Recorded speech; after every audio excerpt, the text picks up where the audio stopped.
기원전 330년에서 기원전 310년까지 중국은 소진과 장이 두 인물에 의해서 크게 좌우됐습니다. 소진은 6나라가 힘을 합쳐서 진나라와 싸워야 한다는 합종책을 주장했고, 장인은 이를 깨트리기 위해서 6나라가 진나라와 각각 동맹을 맺어야 한다는 연횡책을 제시했습니다. 새 치어로 전국을 뒤흔든 그들이었지만 그들의 최후는 결코 평탄하지 않았습니다. 소진은 제나라로 건너간 뒤에 그를 시기하는 자들에게 암살당했습니다. 설상가상으로 범인을 색출하는 과정에서 그의 시신이 훼손되기까지 했습니다. 한편 진나라에서는 무왕이 새로 왕위에 올랐는데 그는 장이를 몹시 미워했다고 합니다. 진나라를 위해 큰 공을 세운 장이었지만 거짓말을 일삼았던 그의 행실은 진나라조차 그를 신뢰하지 못하게 만들었습니다. 결국 장인은 진나라를 떠나 위나라에서 생을 마감했습니다.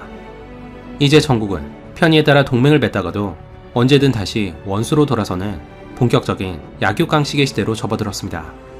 그리고 그 첫 번째 희생자는 북쪽의 연나라였습니다. 기원전 314년 연나라 왕의 총위를 받던 자지가 반란을 일으켜서 나라 전체가 큰 혼란에 빠졌습니다. 이 소식을 들은 맹자는 제나라 선왕에게 지금이야말로 연나라를 공격할 절호의 기회라고 조언했습니다. 평소 반전주의자로 알려진 맹자의 성향을 고려하며 이는 상당히 이례적인 조언이었습니다. 맹자의 조언에 따른 제나라가 연나라를 공격하자 연나라 백성들은 오히려 제나라군을 환영했다고 합니다. 제나라는 불과 2달 만에 연나라를 손에 넣었고, 그 과정에서 연나라 왕과 자지는 목숨을 잃었습니다. 이대로 연나라를 집어삼킨다면 제나라는 진나라의 버금가는 강국으로 도약할 수 있었습니다. 제나라 선왕이 맹자에게 그대로 연나라를 차지할지를 묻자 맹자는 이렇게 답했습니다. 취해서 연나라 백성들이 기뻐한다면 취하시고, 취해서 기뻐하지 않는다면 취하지 마십시오. 민심을 얻는다면 연나라를 차지할 수 있다는 말이었습니다.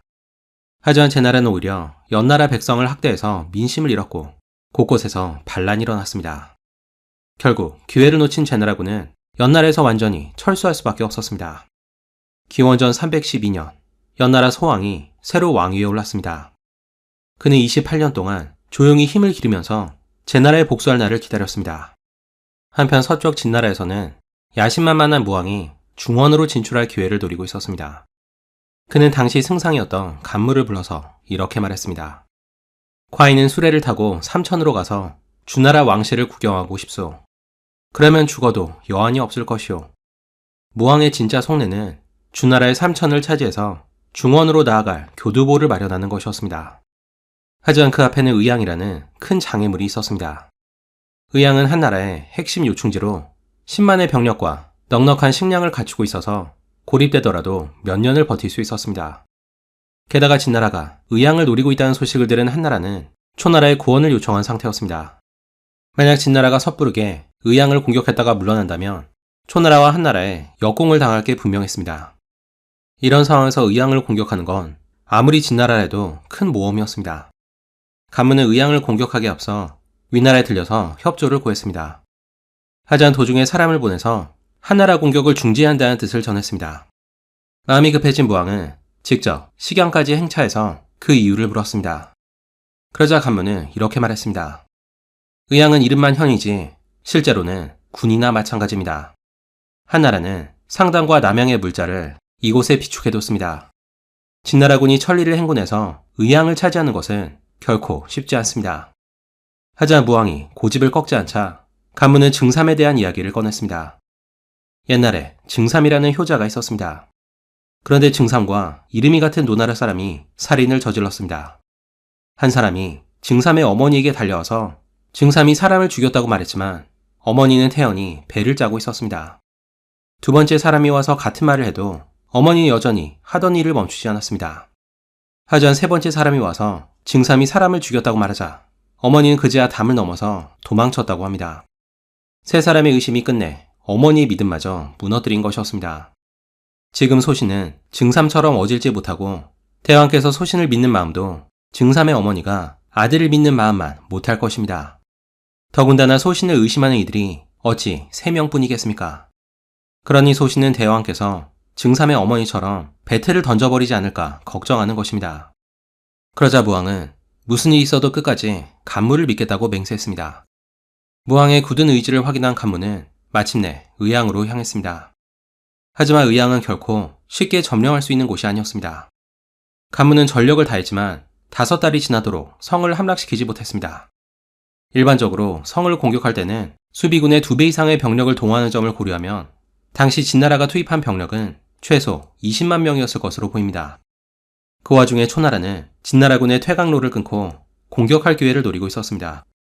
전투가 장기화되자 조정에서는 간무를 향한 비난이 끊이지 않았고 불안해진 무왕은 결국 간무에게 철수를 명했습니다. 그때 간무는 무왕과 만났던 식양을 언급하면서 그들이 한 맹세를 떠올리게 했습니다.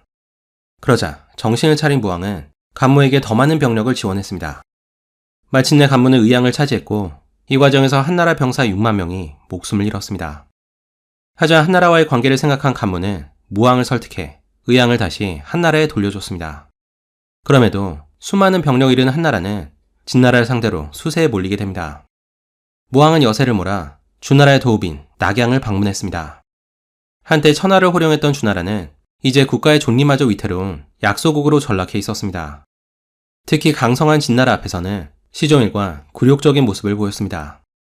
당시 아직 20대 초반이었던 진무왕은 힘이 장사였다고 합니다. 그래서 그는 주변 사람들과 함께 구정을 들어올릴 수 있는지 내기를 했습니다. 구정은 천자의 권위를 상징하는 소트로 절대 가벼운 물건이 아니었습니다. 혈기왕성했던 무왕은 구정을 들었는데 너무 무거워서 눈에서 피가 나왔다고 합니다. 결국 무게를 견디지 못한 무왕은 구정을 잘못 떨어뜨려서 정강이 뼈가 부러졌고 그 후유증으로 바로 그날 사망했습니다.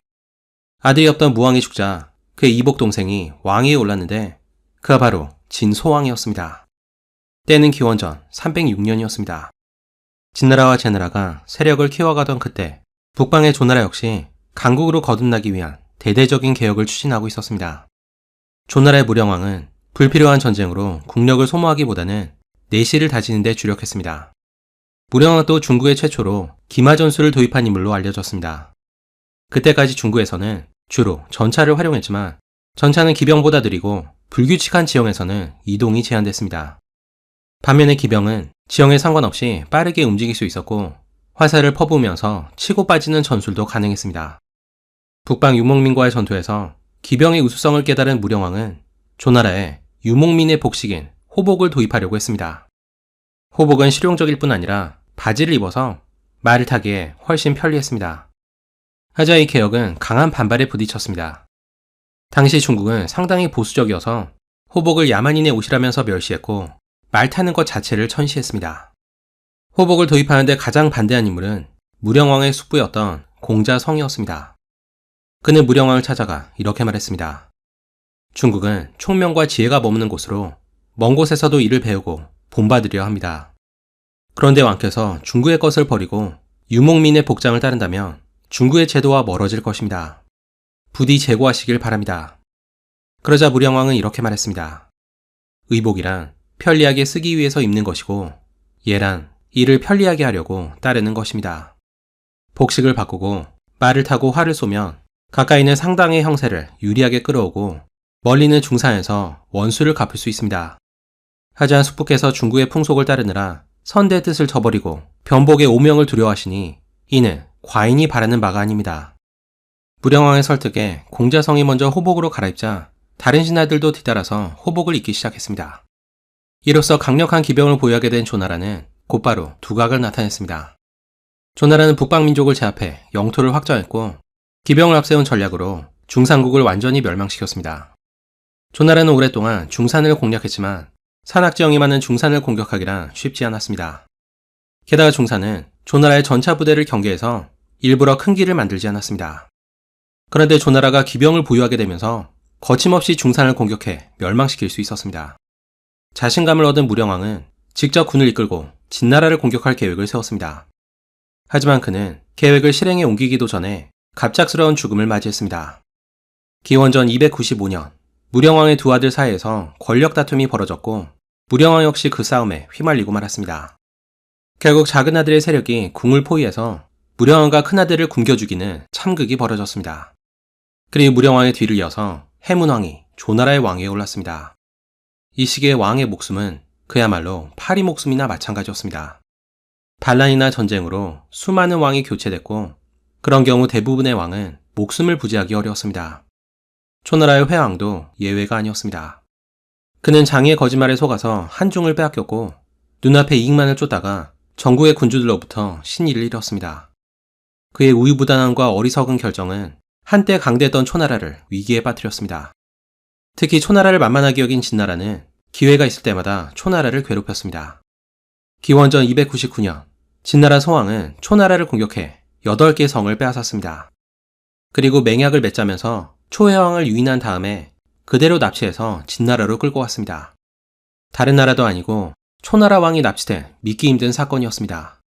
진소왕은 회왕을 협박하면서 무와 검중 땅을 내놓으라고 요구했지만 마지막 자존심이 남아있던 회왕은 이를 거부했습니다. 한편 초나라 조정은 회왕이 풀려나길 기다리기보다는 제나라 인질로 잡혀있던 태자를 귀국시켜서 그를 새 왕으로 삼았습니다. 그리고 3년 뒤인 기원전 296년 초해왕은 결국 진나라에서 생을 마감했습니다. 이 사건으로 초나라뿐 아니라 전국의 제후들 모두 진나라를 원망했지만 막강한 진나라를 상대로 할 수 있는 일은 아무것도 없었습니다. 비슷한 시기 연나라 소왕은 제나라에 당한 치욕을 갚기 위해서 복수의 때를 노리고 있었습니다. 인재의 중요성을 간파한 그는 전국의 뛰어난 인재들을 적극적으로 등용했습니다. 그 중에서 가장 잘 알려진 인물은 소대와 악이었습니다. 소대는 합정책을 주장한 소진의 동생으로 형 못지않은 외교 전략가였습니다. 제나라 민왕의 신임을 얻은 그는 이중 간첩 역할을 하면서 몰래 연나라를 돕게 됩니다. 또 다른 인물은 전국시대 최고의 명장 중 한 명으로 평가받는 악이었습니다. 훗날 제갈공명이 자신의 재능을 관중과 아기에 비유했을 정도였습니다. 하지만 제나라에도 맹상군이라는 당대 최고의 인물이 있었습니다. 그는 수천 명의 식객을 거느린 것으로 유명했는데 재주가 있는 사람이라면 누구든지 신분을 가리지 않고 받아들였습니다. 덕분에 그의 문화에는 다양한 사람들이 모여들었습니다. 그는 전국적으로도 명성이 높아서 진나라 소왕이 그를 재상으로 초빙했습니다. 소왕이 계속해서 맹상군을 보내달라고 요청하자 제민왕은 맹상군에게 진나라에 가라고 명했습니다. 그런데 막상 맹상군이 진나라에 도착하자 진소왕은 마음을 바꿔서 그를 감옥에 가두었습니다. 그러자 맹상군은 소왕의 후궁인 총이에게 자신을 풀어달라고 부탁했고 총이는 그 대가로 호백구를 달라고 말했습니다. 호백구는 여우의 겨드랑이 흰 털로 만든 세상에 단 한 벌뿐인 옷이었습니다. 하자 맹상군은 이미 호백구를 소왕에게 바친 상태였습니다. 그러자 식객 중에서 게으름 소리를 잘 내는 사람이 나서서 개로 변장해 궁에 숨어 들어가서 호백구를 훔쳐왔습니다. 맹상군이 이를 총이에게 선물하자 그녀는 소왕을 설득해서 맹상군을 풀어주게 했습니다. 풀려난 맹상군은 곧장 제나라로 향했지만 한국관에 도착했을 때는 한밤이었습니다. 진나라 법에 따라 첫 닭이 울기 전에는 성문을 열 수 없었고 그대로라면 추격해온 진나라군에 잡힐 상황이었습니다. 이때 또 다른 식객이 닭 울음소리를 흉내내자 주변 닭들이 따라 울었고 성문이 열렸습니다. 그 덕분에 맹상군은 무사히 제나라로 돌아올 수 있었습니다. 제나라에 돌아온 맹상군은 위나라와 한나라군과 연합해서 진나라를 공격했습니다. 이때 제나라, 위나라, 한나라 연합군의 위세는 대단해서 진나라군을 격파하고 함곡관을 위협할 정도였습니다. 이에 겁을 먹은 진소왕이 하동의 땅을 떼어주는 조건으로 강화를 맺고 나서야 연합군은 군을 물렸다고 합니다. 하지만 제나라 민왕은 평소에 맹상군의 세력이 커지는 걸 경계하고 있어서 그의 재능을 살리지 못했습니다. 이들은 결국 서로 힘을 합치지 못하는 앙숙관계가 됐습니다. 그리고 연나라는 이 틈을 노렸습니다. 당시 제민왕은 위나라, 한나라, 조나라를 설득해서 진나라를 공격하게 하고 그 사이에 송나라를 침공하려고 했습니다. 이를 부추긴 것은 연나라의 첩자 소대였습니다. 소대는 민왕에게 위나라, 한나라, 조나라를 설득해서 진나라로 진격하겠다고 말했지만 그의 진짜 속셈은 이들을 이끌고 역으로 제나라를 공격하는 것이었습니다. 하자 이를 알 리 없는 제나라는 송나라를 공격했습니다. 이때 제나라는 송나라뿐 아니라 초나라의 회북 지역까지 차지했다고 합니다. 하지만 제나라는 곧바로 공격 대상이 됐습니다. 위나라, 한나라, 조나라, 진나라, 그리고 연나라 연합군이 한꺼번에 제나라를 침공한 것이었습니다. 그리고 그 선봉에 선 인물이 바로 연나라의 악이었습니다. 5나라 연합군은 파죽지세로 진격해서 제나라를 궁지에 몰아넣었습니다. 특히 악이가 이끄는 연나라군은 제나라의 수도인 임치를 차지했습니다. 이제 제나라의 거의 모든 성이 함락됐고 거와 중문만 남게 됩니다. 제민왕은 초나라에 구원을 청했는데 초나라의 장군 요치는 오히려 딴 마음을 먹고 제민왕을 죽였습니다. 그렇게 제나라는 풍전등화의 위기에 몰리게 됩니다. 하지만 끝까지 남아있던 거와 증묵은 무려 5년을 버티면서 연나라의 공격을 막았습니다. 아기는 제나라가 연나라를 공격할 때 민심을 챙기지 않았던 것을 교훈으로 삼았습니다. 그래서 그는 제나라 백성들을 잘 대하면서 민심을 얻는 걸 최우선 과제로 삼았습니다. 이대로라면 제나라는 꼼짝없이 연나라가 차지할 상황이었습니다. 이때 제나라를 살린 것은 증묵을 지키고 있던 전단이었습니다. 전단은 아기가 제나라의 왕이 되려고 한다는 거짓 소문을 퍼뜨렸습니다. 연나라는 의심을 품고 아기를 소환했고 이후 정책을 바꿔서 제나라 백성을 학대하기 시작했습니다. 그러자 연나라에 기울었던 민심이 다시 돌아섰습니다. 그리고 전단은 이때를 노려 반격을 가했습니다. 그는 뿔에 칼을 달고 꼬리에 불을 붙인 황소 1000마리를 적진에 돌격시켰고 혼란에 빠진 연나라군은 뒤따라온 제나라군 5,000명에게 대패를 당했습니다. 이 승리로 제나라는 빼앗겼던 70여 개의 성을 단숨에 되찾았고 연나라의 제나라 정복 계획은 마지막 순간에 무너졌습니다. 그리고 얼마 후 서쪽에서는 전국을 충격과 공포로 몰아넣은 한 인물이 등장했습니다. 그는 바로 진나라의 명장 백기였습니다.